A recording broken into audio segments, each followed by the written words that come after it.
Hi and welcome to the Tayport Community Garden, and today we're going to talk tomatoes.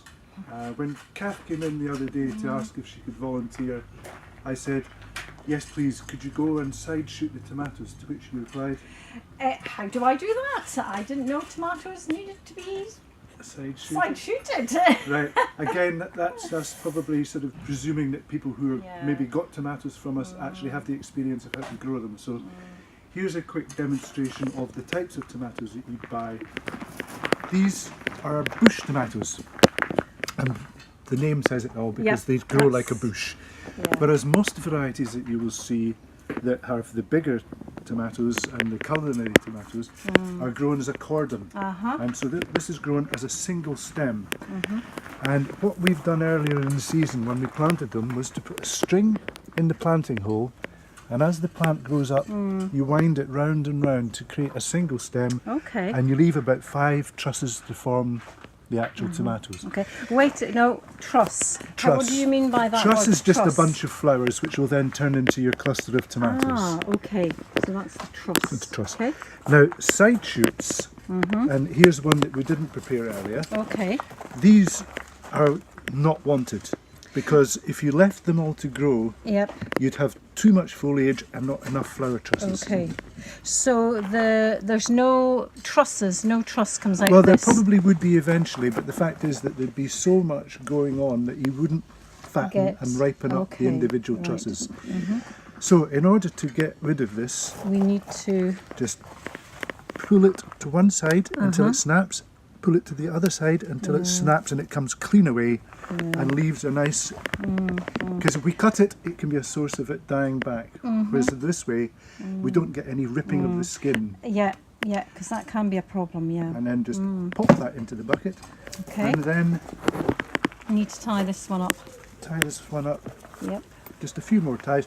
Always remember to leave your string somewhat looser than you need it, because obviously it's going to tighten up as the plant grows bigger. Now, do you want to see if you can spot one that's needing done?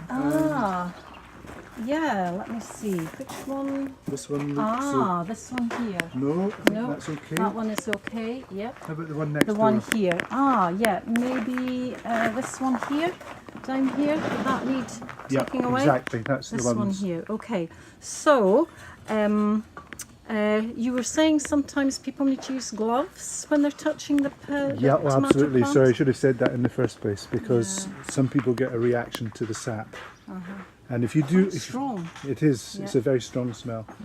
So, Okay. snap. So I'm pulling it that way and then that way.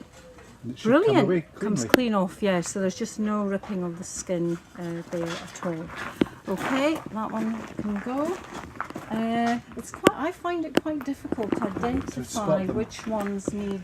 Right, here's a tip, is always to look at what's called the leaf axil. And that's where the main leaf comes out. Okay. But right where the leaves actually come out, that's where you're going to get your side shoots. So here's one right down at the bottom that's been missed. Yep. So again, snap, Down. that one came away clean. Yeah. Okay, that was needing Can to you go spot off. any more on that plant? Yeah, on this one here. Swipe side Let down. me see. This one here, yeah? That's them. This one here, yep.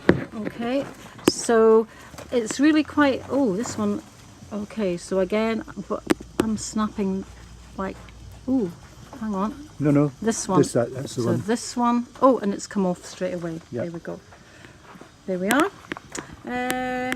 Yeah, so it's quite tricky. You have to be really on the lookout for these.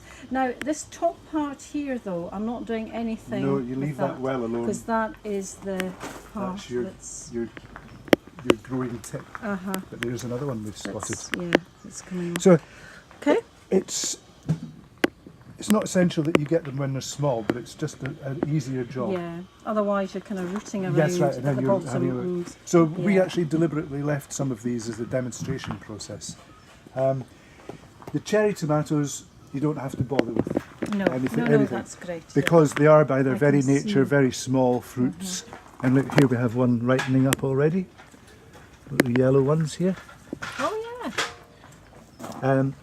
Might be an idea, especially if you're watering, to put some kind of material, like an old slate or something like that, underneath.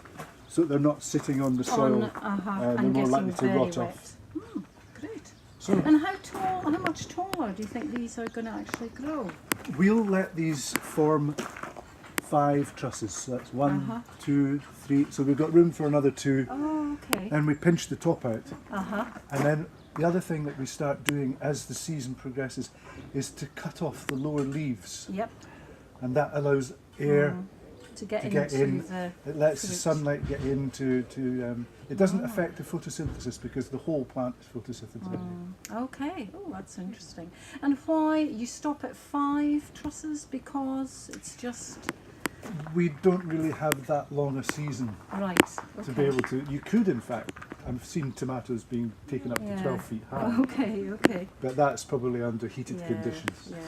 And how long do you reckon? I mean, I know these things are very difficult to judge, but how long do you reckon before we will be eating these tomatoes? Is it? It's July the 12th. I would hope to be eating tomatoes by the end of the month. Oh, great. Okay. Good. And then we'll crop them right through into October. Super. Yeah. So there you have it. We'll see you next time with a different topic. Bye. Thank you. Bye.